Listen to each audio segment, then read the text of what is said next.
Тема моего доклада – изучение стрекоз в Серптинском улусе. Стрекозы живут со времен динозавров. Они тогда-то были очень большими, но уменьшились, но имеют важное значение для природы.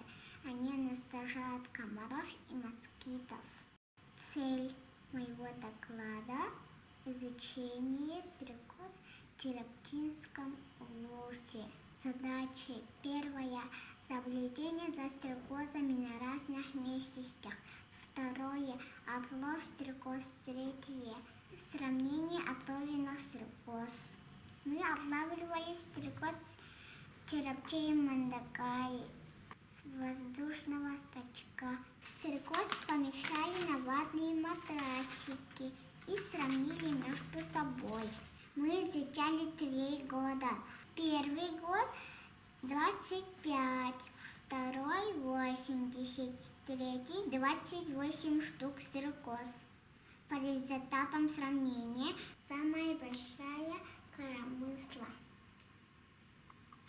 самые маленькие лётки, остальные средние.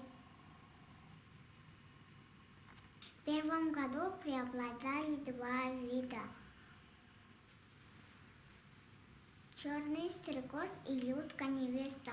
Во втором году тоже черный стрекоз и желтоватый.